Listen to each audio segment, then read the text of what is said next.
चलो बच्चों, तो आज हम लोग मैथ्स में चैप्टर नंबर 12 कंटिन्यू करते हैं, जिसका नाम है हेरॉन्स फार्मूला।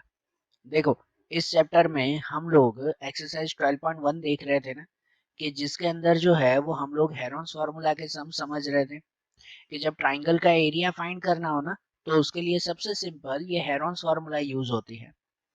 जिसके अंदर हमने पहले 3 क्वेश्चन देखे थे यही हेरॉन्स फार्मूला से। इस चैप्टर में ये एक ही फार्मूला है, दूसरी कोई नई फार्मूला नहीं।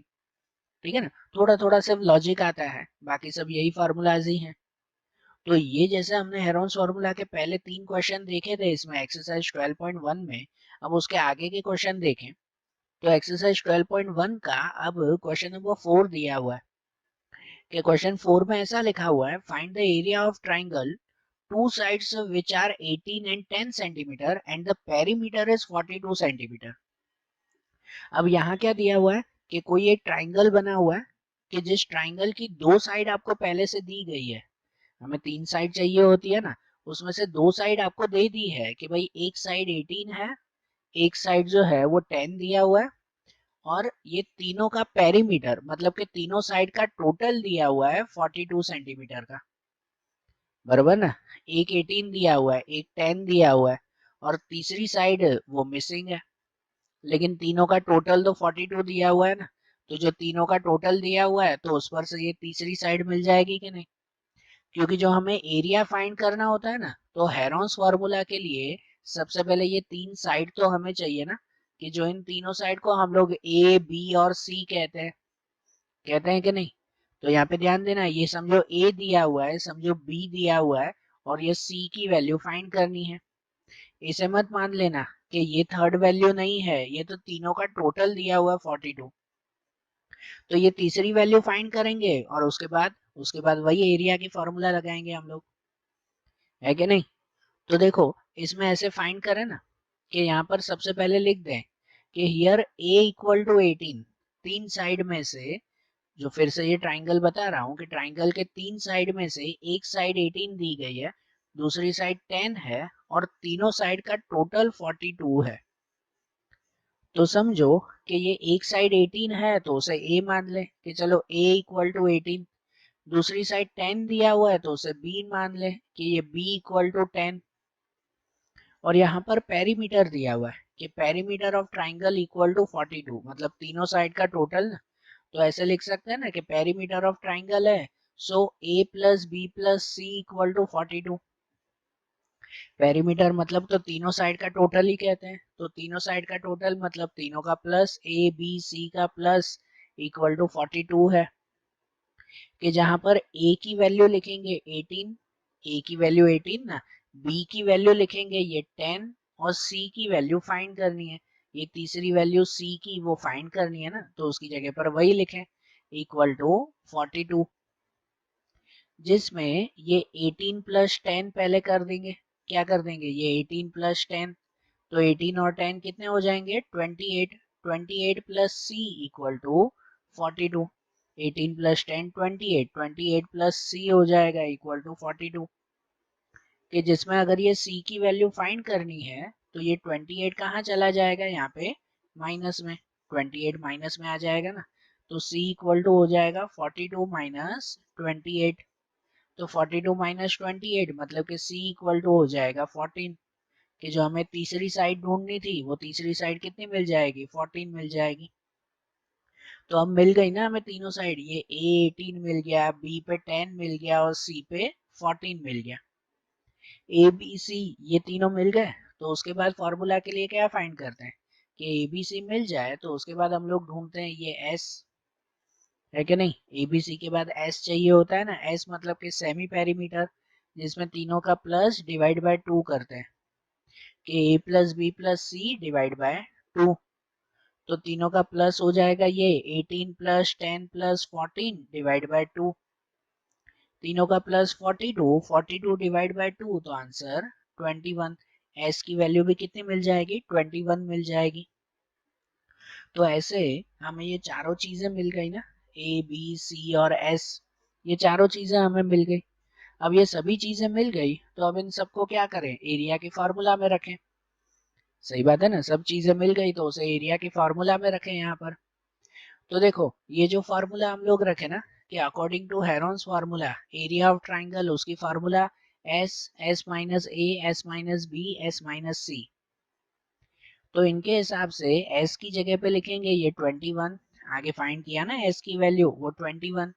फिर s माइनस a, तो s माइनस a की जगह पे लिखेंगे 21 माइनस 18, s पे 21 माइनस a पे ये 18। फिर s माइनस b, तो उसकी जगह पे लिखेंगे 21 माइनस 10। ओके, फिर ये b की वैल्यू 10 हो जाएगी ना। फिर यहाँ पे s माइनस c, कि s माइनस c की जगह पे लिखेंगे 21 माइनस 14, कि c की वैल्यू ये 14, 21 माइनस 14। अब सबका ये माइनस कर देना कि देखो पहला 21 तो वही रहेगा, यहाँ पे 21 माइनस 18 तो वो हो जाएगा 3। फिर ये 21 माइनस 10 तो वो हो जाएगा 11, और यहाँ 21 माइनस 14 तो वो हो जाएगा 7। ये हो गया ना सबका मल्टीप्लाई में, बराबर। तो अब इनका जो मल्टीप्लाई करेंगे ना, तो कैसे मल्टीप्लाई करना है हमें कि यहाँ पर इसके बाद वाला स्टेप, जो यही स्टेप्स हम लोग इम्पोर्टेंट मानते हैं ना, कि इनमें फैक्टराइज करेंगे। ऐसा फैक्टराइज करेंगे कि जिससे दो दो की पेयर बनती हो, वो जिनमें जो बड़ा नंबर हो ना उन बड़े नंबर को फैक्टराइज करते हैं। कि जैसे कि यहाँ पर 21 है तो हम लोग 21 को फैक्टराइज करें, कि 21 को फैक्टराइज ऐसे करेंगे कि जिनमें से ये कोई नंबर आ जाते हो, जैसे कि यहाँ 3 है, 11 है, 7 है, ये दिया हुआ है ना, तो इनमें से कोई नंबर आ जाते हो ना, इस तरह से हम लोग इसको फैक्टराइज करेंगे। तो जैसे कि 21 का फैक्टराइज हो जाएगा 7 3 जा, कर सकते हैं ना 21 को 7 3 जा या 3 7 जा, तो ये 3 से भी पेयर बन जाएगी और 7 से भी, बराबर। तो हमने फैक्टराइज क्या कर दिया, 21 की जगह पे लिख दिया ये 7 3 जा, और यहाँ जो 3 है तो वो 3 को 3 रहने दिया, ठीक है, ये 3 को चेंज नहीं किया, ये 3 को 3। अब 11, ये भले बड़ा नंबर है लेकिन 11 का कोई फैक्टर नहीं होगा। 11 कोई टेबल में आता है, नहीं आता है ना, वो प्राइम नंबर है, तो इसका कोई भी फैक्टर नहीं होगा, तो 11 को 11 ही लिखेंगे हम लोग। और 7, तो 7 का भी कोई फैक्टर नहीं करेंगे, 7 भी कोई टेबल में नहीं आता है, तो उसको भी वैसे ही लिखे ना, ठीक है ना। तो इस तरह से ये स्टेप में इन सब का फैक्टर हो गया ना। अब पेयर बनाते हैं कि जिसकी जिसकी पेयर बनती हो, जिसकी जिसकी जोड़ी बनती हो तो वो बना दे, जिसकी नहीं बनती हो पेयर तो उसको ऐसे ही रख दें। कि जैसे कि यहाँ पर ये 7 और यहाँ पर भी ये 7, तो ये 7 और 7 की पेयर बन रही है ना, तो 7 और 7 क्या लिखेंगे, 7 स्क्वायर लिखेंगे, बरोबर। फिर यहाँ पे ये 3 और यहाँ पर भी ये 3, तो ये 3 और 3 उसकी जगह पे क्या लिखेंगे, 3 स्क्वायर लिखेंगे। और आखिरी में ये 11, तो आखिरी में 11 को ऐसे ही लिखें, उसका स्क्वायर नहीं ना, क्योंकि 11 की कोई पेयर नहीं बन रही, जिसकी पेयर बनी तो उसके ऊपर स्क्वायर लिखा। अब ये जो स्क्वायर लिखा ना, तो ये स्क्वायर और ऊपर का स्क्वायर रूट वो दोनों कट हो जाएंगे, बराबर। ये स्क्वायर एंड स्क्वायर रूट क्या हो जाएगा, कट हो जाएगा। तो जो square and square root cut हो गया तो उन नंबर को बाहर लिख दें, और जिसके ऊपर स्क्वायर नहीं था तो उसको स्क्वायर रूट में ही लिखें। मतलब कैसे कि ये 7 का स्क्वायर कट हो गया तो 7 बाहर लिख देंगे, ये 7 मल्टीप्लाई ये 3 का भी square and square root cut हो जाएगा तो वो 3 भी बाहर, ठीक है ना, उसका भी स्क्वायर रूट हो गया। और ये 11, 11 के ऊपर कोई स्क्वायर नहीं था तो 11 स्क्वायर रूट में ही लिखेंगे, कि ये 11 रूट वो स्क्वायर रूट में ही लिखा जाएगा, बरोबर। तो अब क्या किया जाएगा कि इन दोनों का मल्टीप्लाई, जो बाहर है उनका मल्टीप्लाई करें ना, अंदर तो रूट में ही रहेगा ना। तो ये 7 मल्टीप्लाई 3 कितना हो जाएगा, 21, 21 रूट 11, 21 रूट 11 सेंटीमीटर स्क्वायर। तो ये हमारा आंसर हुआ ना।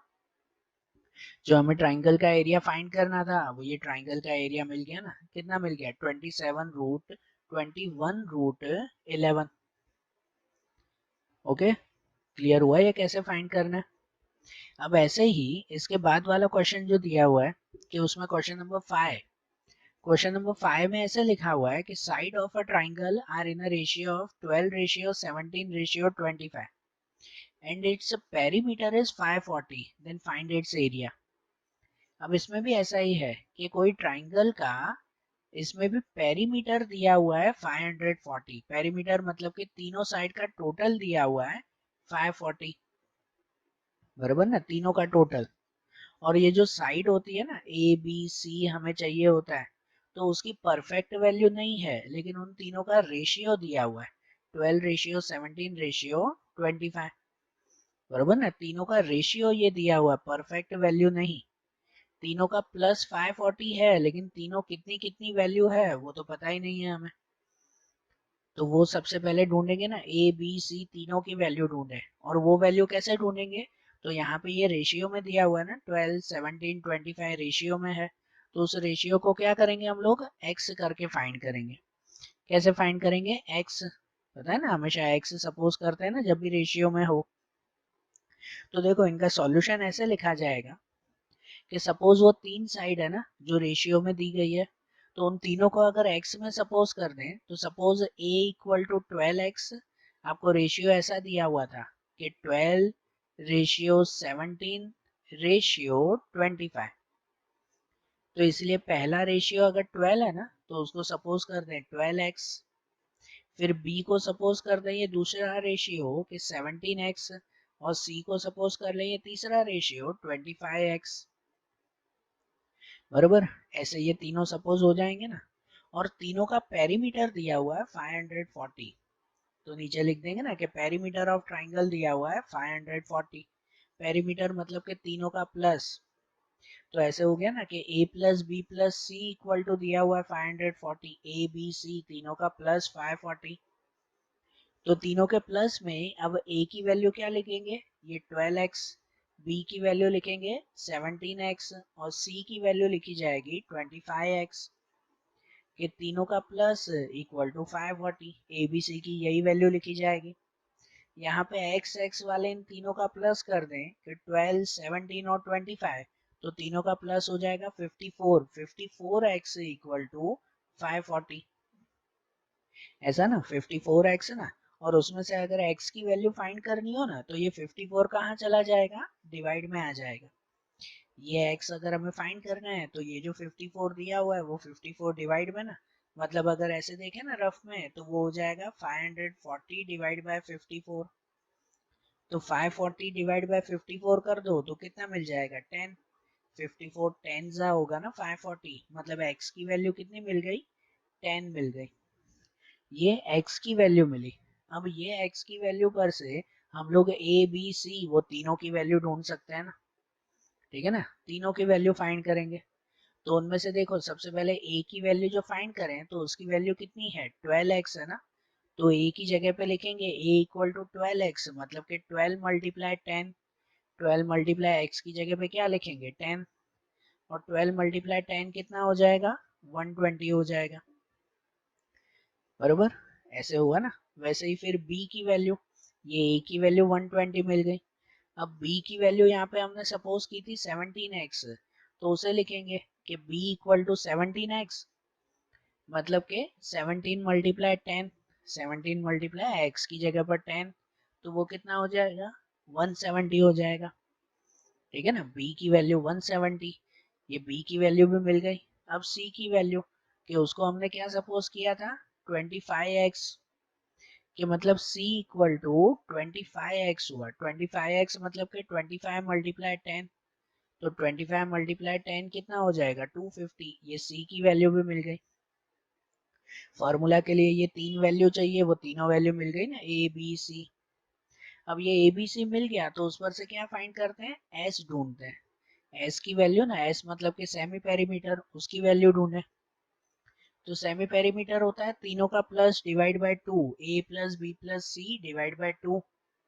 तो ए की जगह पे 120 प्लस ये 170 प्लस 250 डिवाइड बाय 2, तो तीनों का प्लस ये 540, 540 डिवाइड बाय 2, तो 540 डिवाइड बाय 2 इक्वल टू कितना मिल जाएगा, 270। ये s की वैल्यू भी मिल गई। हमें जो चार वैल्यू चाहिए वो चारों वैल्यू मिल गई ना, a b c और x, बरोबर। क्लियर हुई है बात। अब ये चारों वैल्यू मिल गई, तो अब ये वैल्यू कहाँ रखेंगे हम लोग, एरिया की फॉर्मूला में, वहीं पे ही रखी जाएगी ना, एरिया के फॉर्मूला में। तो एरिया के फॉर्मूला में हम लोग ये चारों वैल्यू रखें, कि यहाँ पर अकॉर्डिंग टू हेरोन्स फार्मूला कि area of triangle equal to यही ना के स्क्वायर रूट में S, S minus A, S minus B, S minus C. तो जहाँ s की जगह पे लिखेंगे ये 270, यही वैल्यू है s की। दूसरा s माइनस ए मतलब कि 270 माइनस 120, a की वैल्यू 120। फिर s माइनस b तो उस पे 270 माइनस 170, ये सब वैल्यू आगे ढूंढी ना हमने, a b c s, वही वैल्यू यहाँ रखेंगे ना। फिर ये s माइनस c मतलब कि 270 माइनस 250। ठीक है, ऐसे हो गया ना इसमें। तो अब क्या करें, इन सब का माइनस, कि जैसे पहले ये 270 रहेगा, दूसरे में 270 माइनस 120 तो वो हो जाएगा 150, तीसरे में 270 माइनस 170 तो वो हो जाएगा 100, और यहाँ पे 270 माइनस 250 तो वो हो जाएगा 20। बराबर। अब क्या करें, तो अब इनका फैक्टराइज करें, ऐसे फैक्टराइज करें ना, बराबर ना, यही एक स्टेप इंपॉर्टेंट आपका कि ऐसे फैक्टराइज करें कि जिससे सब में पेयर बनती हो। तो कैसे फैक्टराइज करेंगे, यहाँ थोड़ा सा समझना, यहाँ पे थोड़ा सा लॉजिक समझना कि देखो सबसे छोटे नंबर में अगर यहाँ शुरुआत करें ना, ये देखो जैसे 20 दिया हुआ है, तो यहाँ कोई नंबर है जो 20 की टेबल में आता हो जिससे 20 की पेयर बनती हो। मैं इसमें उल्टा समझा रहा हूँ तो समझने में इजी रहेगा कि सबसे छोटे नंबर से भले शुरुआत करोगे, जैसे 20 है तो इन बाकी के 3 नंबर में से कोई भी नंबर ऐसा है जो 20 की टेबल में आता हो, है कोई ऐसा नंबर? तो है ना, 100 है। 100 आता है कि नहीं 20 की टेबल में? तो समझना कि हम लोग उसका फैक्टराइज कैसे करेंगे, कि समझो ये 20 तो वैसे ही लिखा, मैं ये पीछे से बता रहा हूँ कि ये 20 तो वैसे का वैसे ही लिखा मैंने। ये जो 100 है ना वो 100 20 की टेबल में आता है ना, तो 100 को मैं फैक्टराइज कर दूं 20 मल्टीप्लाई 5, कर दूं कि नहीं, कि 100 की जगह पे लिख दूं 20 मल्टीप्लाई 5, तो ये देखो 20 20 की पेयर बन जाएगी ना। अब यहाँ पे जो 100 को मैंने 20 मल्टीप्लाई 5 कर दिया, ये 5 आ गया, तो अब कोई ऐसा नंबर है जो 5 की टेबल में आता हो? आता है ना, ये दोनों ही आते हैं। तो किसी को भी एक को 5 से डिवाइड कर दें, कि जैसे कि ये 150 कर दें, कि ये 155 की टेबल में आता है ना, कब आता है, 35 होता है ना, 35 150, तो इसलिए जो 150 है ना, तो उसकी जगह पे लिख दूं मैं ये 30 मल्टीप्लाई 5, है कि नहीं, 150 की जगह पे ऐसे लिख दो ना 30 मल्टीप्लाई 5, कि जिससे ये 5 और ये 5 इन दोनों की भी पेयर बन जाएगी। ओके, अब यहाँ पे बच गया 30, अब यहाँ पे 30 बचा, तो अब यहाँ जो आखिरी में 270 नंबर बचा है ना, तो वो 270 क्या 30 की टेबल में आता है कि जिससे 30 की पेयर बन जाए? तो आता है ना, 930 जा या तो 39 जा, तो इसलिए ये जो 270 है ना, उस 270 की जगह पे लिख दूंगा मैं 9 मल्टीप्लाई 30, बराबर। तो जिससे ये 30 30 की भी पेयर बन गई ना, तो ऐसे सबकी पेयर बन गई कि नहीं? ठीक है, यही स्टेप आपको ध्यान रखना होता है, और इसमें कोई पर्टिकुलर रूल्स नहीं है कि ऐसे ही करना, ये लॉजिकली लॉजिकली आपको ढूंढना होता है कि भाई कौन से नंबर की कौन से नंबर के साथ पेयर बनेगी।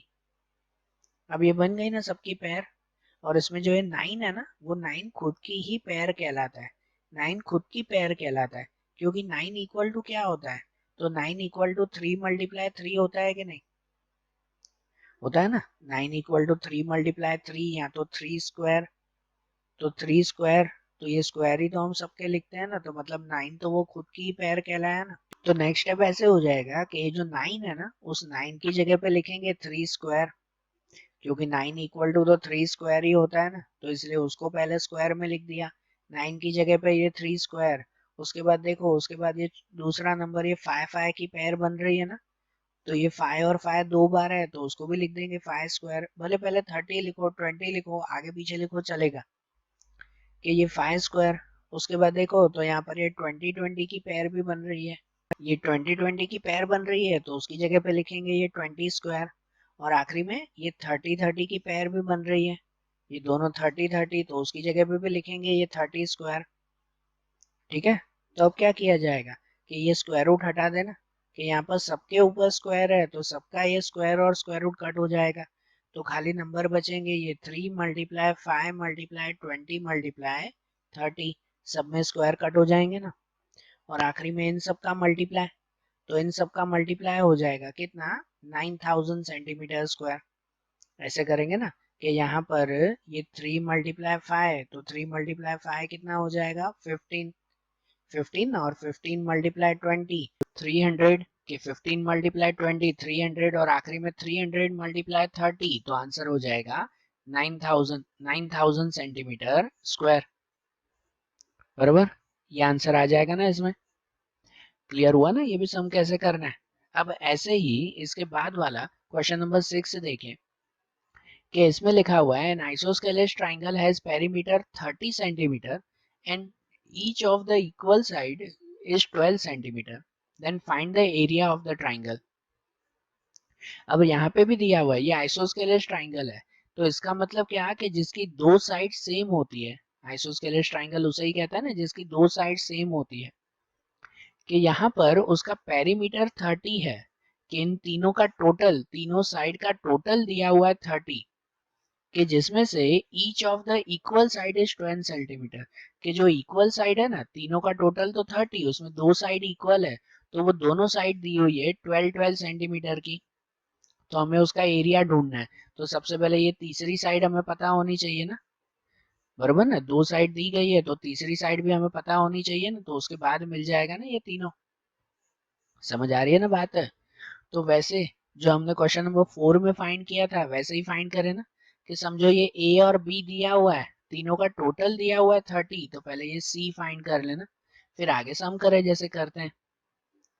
तो देखो सबसे पहले इसका सॉल्यूशन में ऐसे ही लिखेंगे कि जो दो साइड दी गई है उसको ए और बी समझ लें, कि चलो a इक्वल टू 12 और b इक्वल टू भी 12, है ना, दो साइड दी गई है तो वो a और b की वैल्यू, और उसके साथ पेरीमीटर दिया हुआ है 30, कि पेरीमीटर ऑफ ट्राइंगल 30, तीनों साइड का टोटल वो 30, तो मतलब ऐसा लिख सकते हैं ना कि a plus B plus C equal to 30, तीन साइड मतलब तीनों का प्लस 30, कि जहाँ a की जगह पर ये 12 लिखेंगे, b की जगह पर लिखें ये 12, और c की वैल्यू ढूंढनी है उसे वही रहने दें, c इक्वल टू 30 लिख दें, कि जहां पर 12 प्लस 12 हो जाएगा 24, 24 प्लस सी इक्वल टू 30,